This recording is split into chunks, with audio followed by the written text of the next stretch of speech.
주님 걸어가신 발자취를 밟겠네.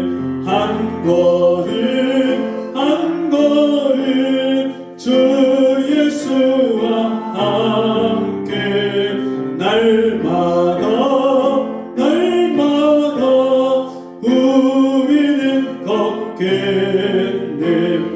어린아이 같은 우리 미련하고 약하나 주의 손에 이끌리어 생명길로 가겠네.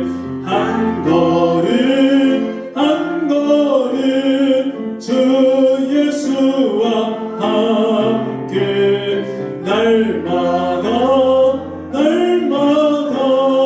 우리는 걷겠네. 꽃이 피는 들판이나 험한 골짜기라도 주가 인도하는 대로 주와 같이 가겠네.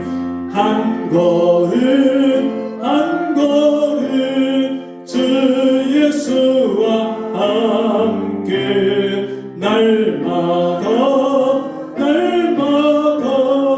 우리는 걷겠네. 옛날 성지의 것같이 우리들도 천국에 들려 올라갈 때까지 주와 같이 걷겠네. 한 걸음 한 걸음 주 예수와 함께 날마다 우리는 걷겠네. 아멘. 성경 말씀 사무엘상 23장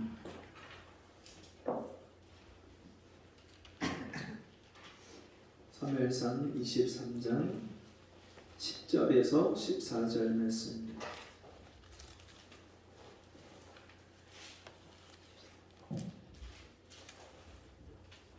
사무엘상 23장 10절에서 14절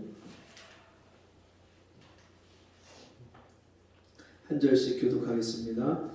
다윗이 가로되 이스라엘 하나님 여호와여, 사울이 나의 연고로 이 성을 멸하려고 그 일나로 내려오기를 꾀한다함을 주의 종이 분명히 들었나이다. 그 일라 사람들이 나를 그의 손에 붙이겠나이까. 주의 종의 들은 대로 사울이 내려오겠나이까.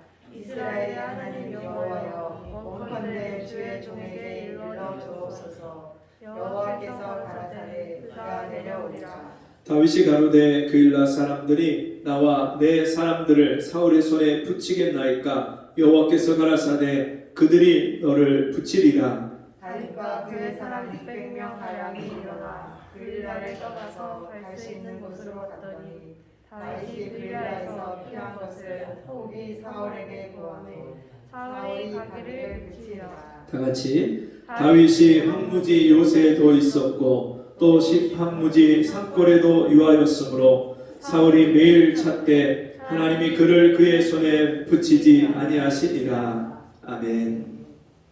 같이 해보겠습니다. 사울의 길과 다윗의 길. 사울의 길과 다윗의 길. 지난 주 중에 같이 전도하는 목사님과 함께 식사 후에 교제하다가 그 목사님이 이런 말씀을 하시더라고요. 파주에 맛집, 빵집이 있는데 자기는 그런 빵집이 있는 줄도 몰랐다가 아내가 같이 함께 가자고 해서 빵집에 들렀는데 사람들이 너무 많더래요. 북적북적대는 그 사람들을 보는 순간에 자기 마음에 안타까운 마음이 드는데, 이렇게 빵이 맛있는 것은 너무나도 기가 막히게 잘 알고 맛있는 빵을 찾아서 오는데 이 사람들이 하나님 말씀의 맛을 알고 하나님 말씀을 들으러 오면 얼마나 좋을까. 그런 마음이 들어서 그 빵을 고르는 그런 사람들의 모습을 보면서 그런 마음이 드셨다는 거예요. 그래서 제가 그분한테 목사님 그럼 거기서 좀 외치지 그러셨어요. 이 빵을 먹는 자마다 다시 배가 고프려니와 내가 주는 빵을 먹는 사람은 영원히 배가 고프지 않을 것이다. 영생을 얻을 것이다. 이렇게 좀 외치시죠. 그랬더니 그러게요. 그러면서 사람이 빵으로만 살 것이 아니요 하나님의 입으로부터 나오는 모든 말씀으로 살 것이니라 이렇게 좀 외칠 거예요. 그런 마음이 드셨다고 그런 같이 교제하면서 그런 이야기 나눴습니다. 여러분 빵집 요즘에 핫플레이스 빵집 맛집 이렇게 SNS에 사람들이 많이 올리고 알리고 하는데 빵집이야 뚜레쥬르 갈 수도 있고 파리바게트 갈 수도 있고 저기 사나의 제빵소 거기가 요즘에 또 유행 뜬다고 하는데 그런 데 갈 수도 있고 여러분 빵집은요 자기 기호에 따라서 이 빵집 아니면 저 빵집 가도 되고요 다른 데 또 가도 돼요. 선택하는 것은 자기 뜻에 따라서 얼마든지 자유롭게 택해도 크게 지장이 없어요. 우리 인생은요 항상 선택의 갈림길 가운데 살아갑니다. 여기를 갈까 저기를 갈까 이 사람을 만날까 말까 이 일을 할까 말까 그런 인생의 갈림길이 항상 있어요. 오늘 교회를 갈까 친구랑 놀러 갈까 그런 고민부터 해서 인생의 여러 가지 선택의 갈림길이 항상 있습니다. 그런데 중요한 것은 그런 선택의 갈림길이 있을 때 선택의 기준에 따라서 어떤 사람은 최선이 아닌 차선의 길을 택하기도 하고요. 어떤 사람은 최고가 아닌 최악의 길을 선택하기도 합니다. 여러분 좀 더 나은 데가 아닌 좀 더 부족한 데를 택하는 것 괜찮죠. 근데 하나님이 기뻐하시는 것이 아닌 하나님이 미워하시는 악한 그런 선택을 하는 그런 경우도 인생에 많이 일어납니다. 여러분 과연 인생의 선택을 할 때 무엇을 기준으로 해서 인생의 선택을 하십니까? 오늘 성경에 두 사람이 나옵니다. 한 사람은 이스라엘의 초대 왕이 됐던 사울 왕이 나오고요. 두 번째 사람은 그 사울 왕의 뒤를 이어서 이스라엘의 왕이 된 다윗이 나옵니다. 근데 이 두 사람의 인생을 비교하면 처음 시작은 비슷하게 시작했습니다. 근데 그 끝 마무리는요 전혀 다른 길을 가는 것을 보게 됩니다.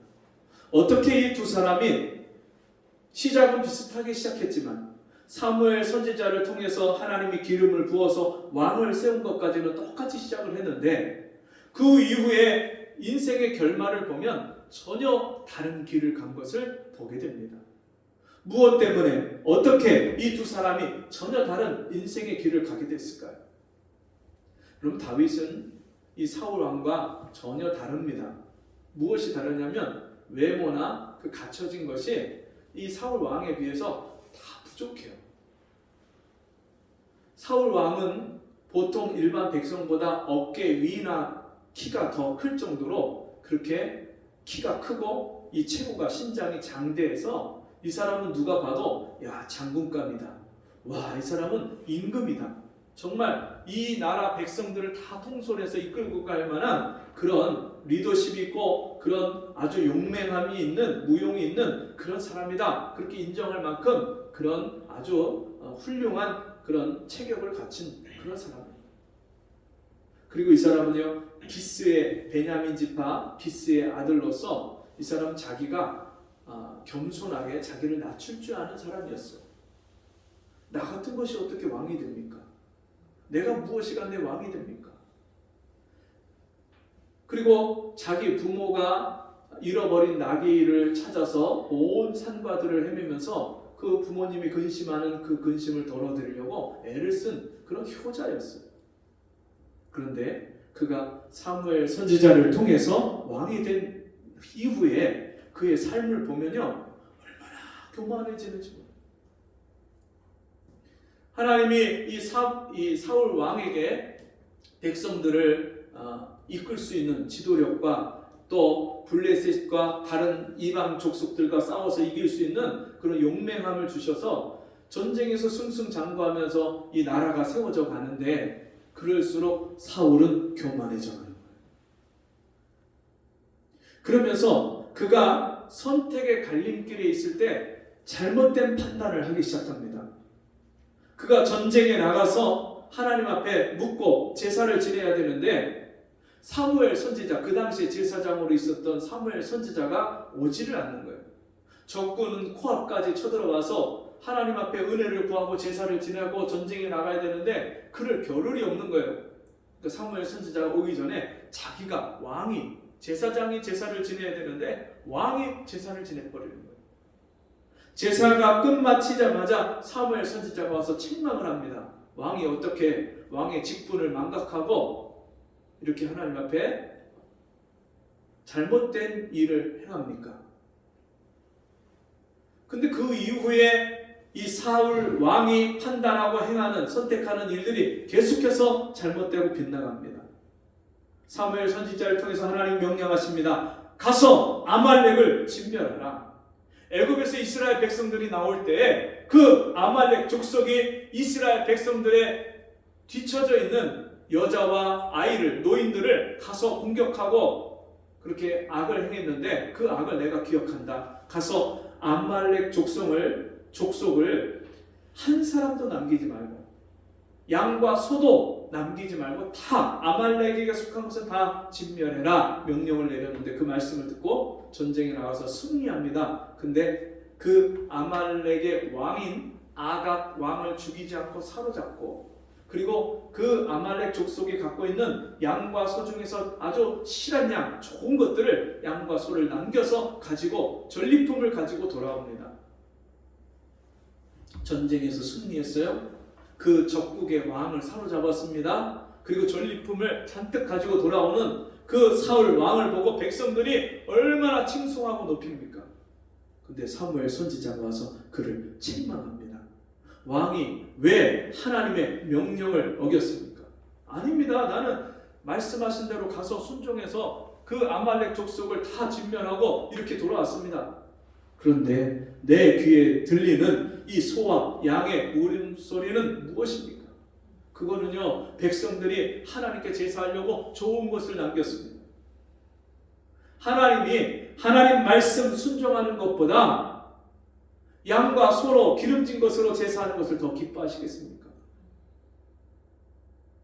하나님 말씀을 불순종하는 선택을 왜 했냐면 백성들이 그것을 더 좋아하니까, 그리고 자기를 더 높이니까, 그 백성들을 두려워해서 그렇게 행했다고 그렇게 말합니다. 가장 중요한 하나님의 말씀을 순종하는 선택을 하지 않고 사람들이 좋아하는 것, 사람들이 자기를 높여주는 것, 그런 선택을 합니다. 그리고 다윗이 이제 블레셋 장군 골리앗을 아무도 가서 두려워서 상대하지 못하는 3m가 조금 안 되는, 그 3m 가까이 되는 그 거인 골리앗과 전쟁에 나가서 소년 다윗이 싸워서 이기는 그 놀라운 승리를 가져왔을 때 이제 다윗이 백성들과 왕에게 총애를 입어서 전쟁의 군사들을 이끌고 나가는 장군이 됩니다. 그런데 이 다윗이 가서 싸우는 전쟁마다 다 승리하고 돌아오니까 백성들이, 사울 왕을 높였던 백성들이 이제는 거꾸로 사울의 죽인 자는 천천히요 다윗의 죽인 자는 만만이다. 사울이 행한 일보다 다윗이 행한 업적이 더 크다. 이렇게 사람들이 다윗을 높이기 시작했습니다. 그때 사울 왕이 이 다윗을 미워하기 시작합니다. 그래도 너무나도 뛰어난 장수이기 때문에 그를 버리진 않지만 그를 미워하기 시작합니다. 그리고 그 다윗의 마음을 살려고 자기 딸 메랍을 아내로 주기로 했지만, 아내로 주기로 하고 그 약속한 날짜가 다 되어갈 때쯤에 다른 사람에게 줘버립니다. 모든 것이 자기 마음대로 자고, 약속한 것 신의도 저버리고 자기 뜻대로 자기 마음, 그때그때 자기 감정과 기분에 따라서 모든 일을 행하고 판단합니다.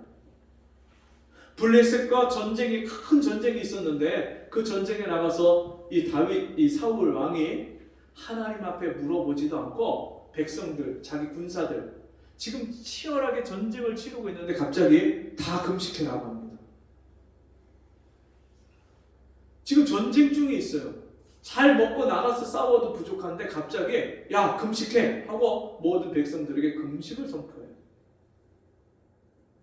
이런 결정들을 하는 모든 것들이 다 자기 생각, 자기 뜻, 자기 주관대로 해요. 그리고서는 그렇게 충성된 다윗을 죽이려고 합니다. 그럴 때 이 사울의 아들 요나단이 아니 아버지 다윗이 무슨 잘못을 했어요? 너무나도 다윗을 귀하게 여기고 사랑하고 좋아하는 이 요나단이 이 다윗은 아무 잘못이 없습니다 아버지 그렇게 충언을 하는데 그 말을 듣지 않습니다. 계속해서 다윗을 죽이려고. 한때는 이 사울 왕이 하나님의 성신이 임해갖고 예언을 하고 그렇게 성령을 체험했던 그 사울 왕이지만 이제는 하나님을 떠나서 그렇게 악한 결정들을 하니까 악심이 들립니다. 악심. 그리고 나중에는 다윗을 도와서 다윗이 도망갈 때 그를 도와줬던 예루살렘 근처에 노비라는 성이 있는데 그 성에 아히멜렉 제사장이 있습니다. 그 제사장이 이 다윗과 그 함께한 무리들에게 하나님 전에서 내어온 떡을 주고 그리고 그에게 골리앗의 칼을 주고 무기를 주고 그를 도와줍니다. 그 이야기를 도액이라는 사람이 이 사울 왕에게 고자질을 하는데 그 얘기를 듣고 가서 죽여라. 이 아히멜렉 제사장, 하나님의 제사장이에요. 그 제사장과 그 가족들 85명을 다 죽입니다. 거기서 끝나지 않고 그 제사장이 거하는 노비란 그 성, 예루살렘 근처의 제사장 성을 그 성에 있는 남녀노소를 다 가리지 않고 짐승까지 다 죽이게 합니다. 이런 끔찍한 일을 사울 왕이 해요. 하나님을 섬긴다고 하는 사람이 그런 끔찍한 일을. 오늘 우리가 읽은 이 본문의 말씀, 이 말씀에도 보면 그 사울 왕과는 전혀 다른 결정을 하는 다윗의 모습이 나타납니다. 그일라라는 헤브론 근처에 있는 성이 있는데 그 그일라 사람들이 블레셋 사람들에게 포위당해서 이제 침노를 당해서 위험에 처했다는 소식을 듣습니다. 이 다윗은 자기 군사들 600명과 함께 사울 왕을 피해서 지금 계속 황무지로 도망다니고 있는데 모압 땅에도 갔다 블레셋 땅에도 갔다가 도망다니고 있는데 그 자기 백성들이 어려움에 처했다는 그 얘기를 듣고 거기를 가서 그들을 도와줍니다.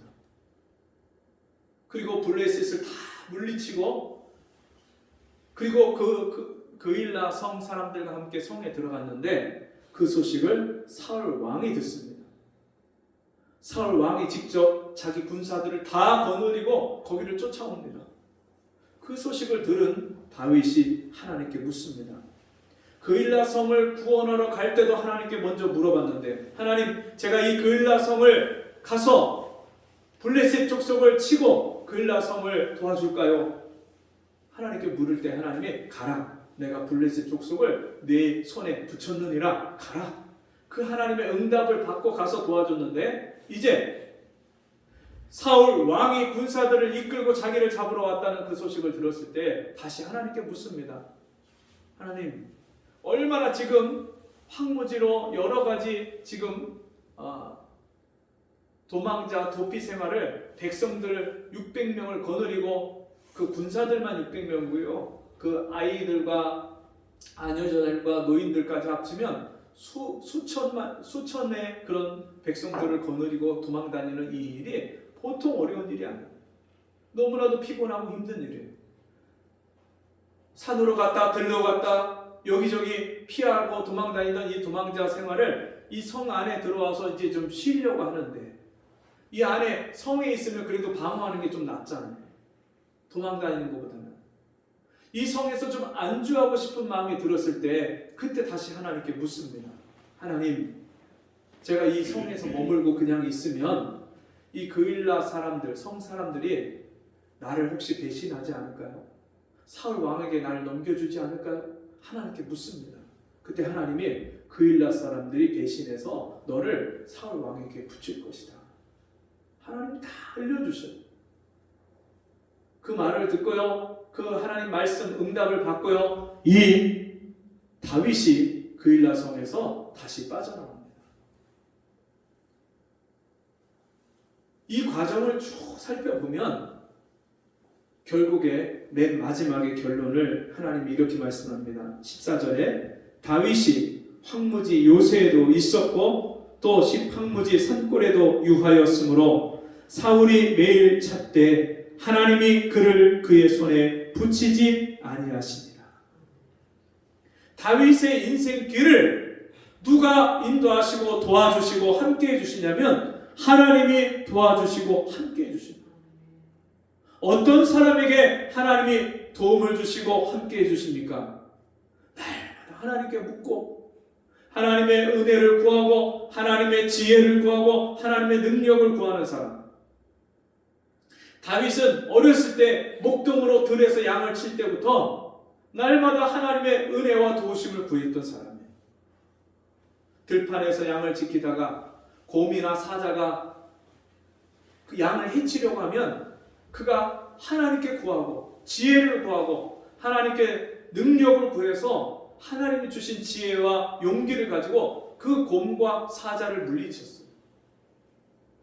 그렇게 평상시에 그냥 일상생활 속에 늘 하나님의 은혜를 구하고 하나님의 도움을 구하고 하나님께 기도하기를 쉬지 않았던 그 다윗이 이렇게 고백합니다. 내가 내 주를 항상 내 앞에 모시며 그가 내 우편에 계심으로 내가 요동치 아니하리로다. 항상 하나님께 묻고 하나님 앞에서 하나님을 모시고 살았던 다윗이 그렇기 때문에 그가 인생의 중요한 결정들을 할 때마다 항상 하나님께 묻습니다.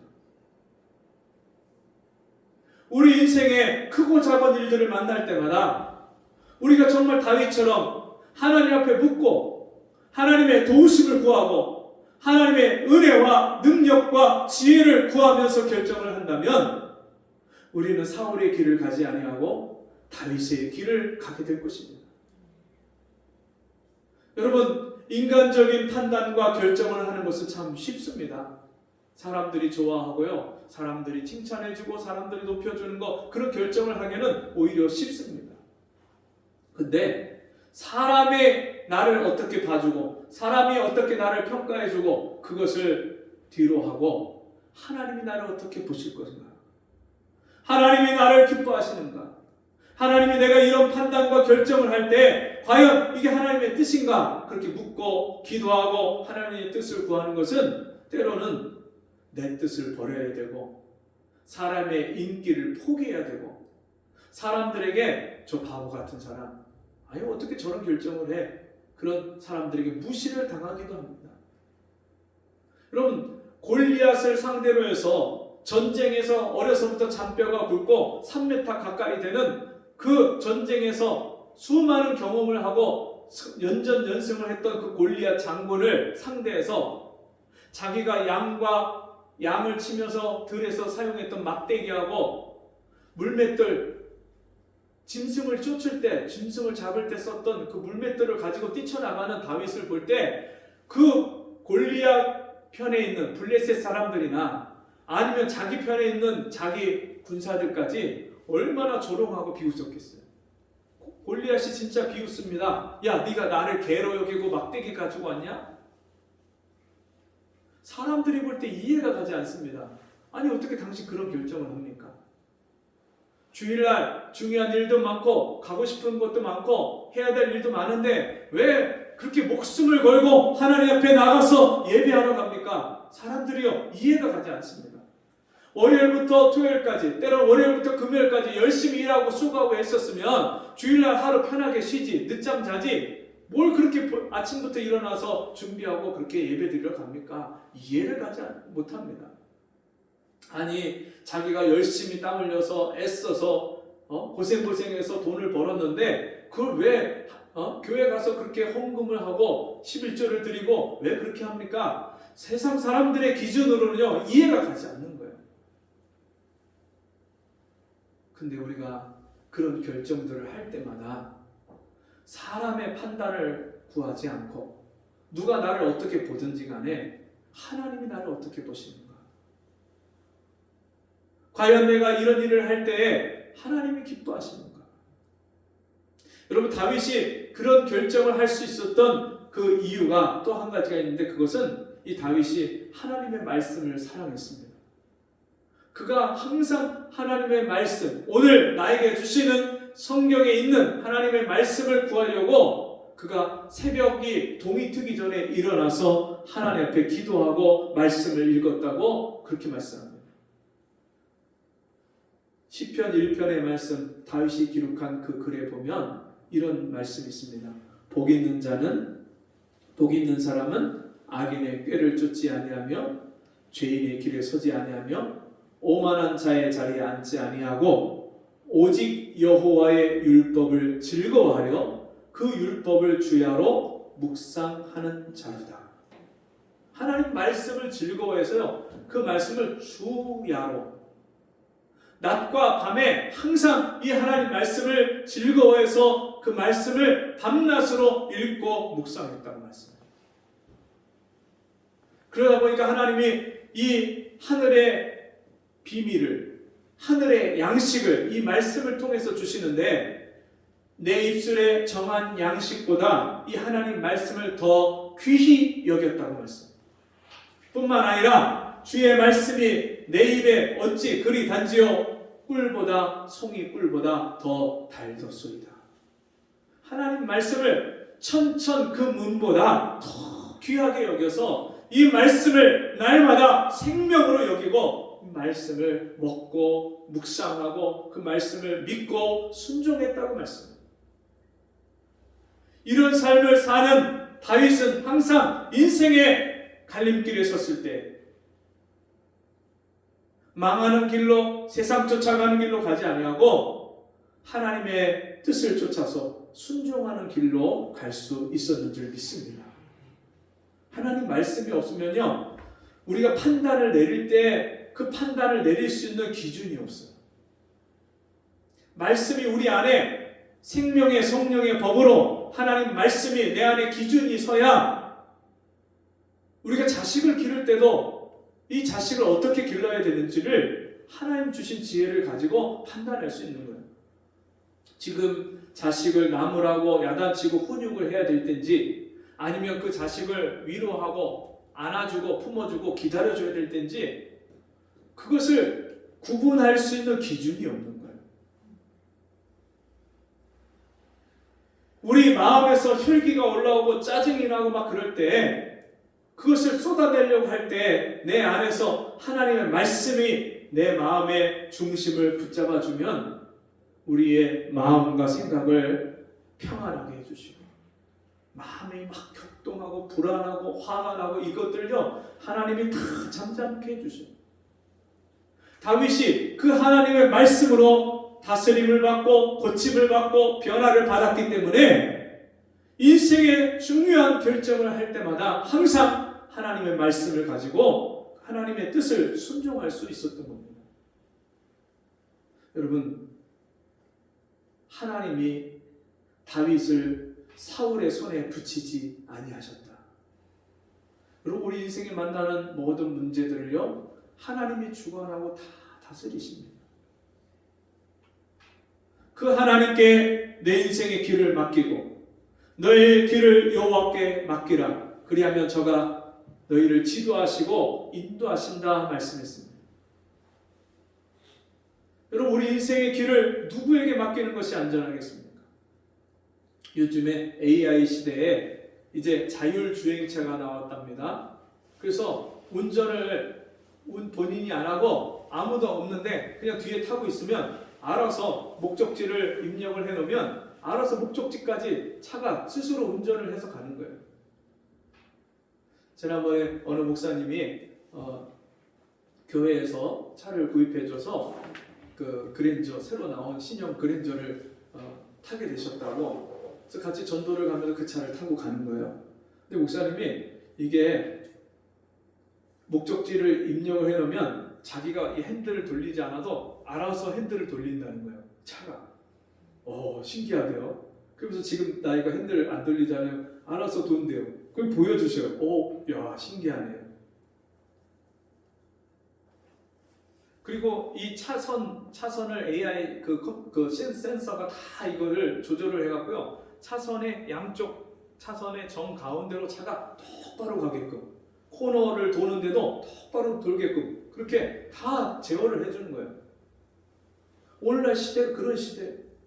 여러분, 그런데 중요한 것은 그런 기계에도 오류가 일어날 수 있고 갑작스러운 사고에 여러분 그것을 판단하고 대처하는 게 늦어질 수 있어요. 그것도 완전한 게 아니에요, 아직까지는. 그런데 여러분, 우리의 인생을 온 천지와 만물을 말씀으로 창조하시고 다스리시는 그 하나님이 내 인생의 길을 아시고 시작과 끝을 아시는 그 하나님이 내 인생길을 리드하시고 가이드하시고 나를 이끌어 가신다면 그 하나님께 맡기는 것이 가장 안전하지 않겠습니까? 내가 판단하고 내 지식과 내 경험으로 이렇게 하면 되겠지, 이렇게 하면 되겠지. 낭패와 실망당한 뒤에 예수께로 나옵니다. 내가 내 똑똑한 거, 내 잘난 거, 내 경험, 또 사람 백 의지하고 누가 도와주고 그거 의지해서 우리가 인생을 살아보지만 여러분, 낭패와 실망이에요. 사람한테 배신당하고. 어느 분이 그런 얘기를 하더라고요. 회사를 3개를 공장을 운영을 하는데 그 하나를 그 회사에서 같이 함께 잘 회사 생활을 한 직원한테 대표이사를 맡겼대요. 그 잘 경영을 하라고. 그리고 나서 어느 날 전화 통화가 잘 안 돼서 가서 보니까 그 회사에 있는 물건들을 자기가 그 근처에 다른 공장을 만들어 놓고 거기다가 다 빼돌리고 재정도 다 옮겨 놓고 회사를 또 하나 따로 차려놓고 여기는 그냥 껍데기로 그냥 그렇게 공장을 만들어 놨더래요. 이 사장님이 너무 사람이 좋고 성품이 좋고 그냥 사람한테 일을 맡겨놓으면 그 사람이 알아서 하겠거니 믿고 맡겼는데 그런 일이 일어납니다. 그래서 서로 법정 다툼하고 소송하고 하면 서로 힘드니까 그냥 우리 좋게 마무리합시다. 언제까지 명의를 다시 넘겨주시오. 이렇게 얘기해서 기도해달라고 부탁을 하시더라고요. 여러분, 사람은요 다 거짓되고요. 사람은 다 부패하고요. 사람은 다 변심하고요. 다 바뀌어요. 여러분, 우리가 무엇을 의지하고 어디다가 우리 인생을 맡기고 살겠습니까? 하나님께 우리 인생을 맡길 수 있는 저와 여러분 되기를 바랍니다. 인생의 선택을 할 때 이 일을 하나님이 기뻐하시는가? 또 하나님이 나에게 원하시는 뜻이 무엇인가? 묻고 하나님께 구하고 지혜를 구하고 능력과 도우시는 은혜를 구해서 날마다 하나님을 기쁘시게 하고 또 가장 복된 길을 갈 수 있는 우리 모두가 되기를 주님의 이름으로 축원합니다. 기도하겠습니다. 하나님 아버지, 오늘도 우리에게 육신의 길을, 세상 길을, 멸망의 길을 가지 아니하고 세상 많은 사람들이 가는 그런 넓은 길을 가지 아니하고 하나님의 뜻을 쫓아서 말씀대로 생명의 길로 우리를 인도해 주시니 감사합니다. 날마다 다윗의 길을 가는 우리 모두가 될 수 있도록 은혜 베풀어 주옵소서. 예수님의 이름으로 기도합니다. 아멘.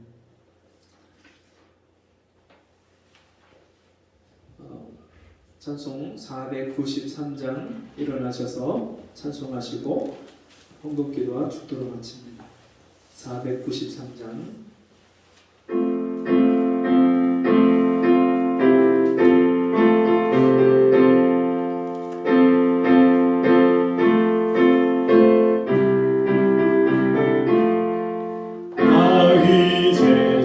주님의 새 생명 얻은 옛것은 지나고 새 사람이로다. 그 생명 내 맘에 강같이 흐르고 그 사랑 내게서 해같이 빛난다. 영생을 맛보며 주 안에 살리라. 오늘도 내일도 주 함께 살리라. 주 안에 감추인 새 생명 얻으리. 이전에 줬던 것 이제는 값없다. 하늘의 은혜와 평화를 맛보니 찬송과 기도로 주 함께 살리라. 영생을 맛보며 주 안에 살리라. 오늘도 내일도 주 함께 살리라. 산천도 조목도 새 것이 되었고 진도 원수도 친구로 변한다. 새 생명 얻은 자 영생을 맛보니 주님을 모신 맘 새 하늘 이로다. 영생을 맛보며 주 안에 살리라. 오늘도 내일도 주 함께 살리라. 주 따라가는 길 험하고 멀어도 찬송을 부르며 뒤따라가리라. 나 주를 모시고 영원히 살리라. 날마다 섬기며 주 함께 살리라. 영생을 맛보며 주 안에 살리라. 오늘도 내일도 주 함께 살리라. 하나님 아버지, 오늘도 우리에게 어떤 길로 가야 할지, 인생의 어떤 선택을 해야 될지 우리에게 분명한 뜻을, 하나님의 뜻을 가르쳐 주시니 감사합니다. 다윗의 길을 가는 우리 모두가 되기를 원합니다. 주님이 우리에게 베푸신 은혜에 감사해서 귀한 예물을 우리 마음을 다해서 드립니다. 주께서 받아주시고 우리 삶 속에 날마다 하나님이 다윗에게 베푸셨던 그 놀라운 은혜와 복을 충만하게 경험하고 받을 수 있는 우리 성도들 되어지도록 은혜를 베풀어 주옵소서. 지금은 우리 주 예수 그리스도의 놀라우신 은혜와 하나님의 크신 사랑하심과 성령의 감화, 감동, 위로, 교통하신 은혜의 역사가 오늘도 인생의 선택의 갈림길에서 항상 주님께 묻고 주님의 인도하심을 받아 하나님을 기쁘시게 하는 믿음의 선택을 하기를 원하는 우리 성도들 머리 위에, 저들의 가정과 생업 위에 지금부터 영원토록 함께 있을지어다. 아멘.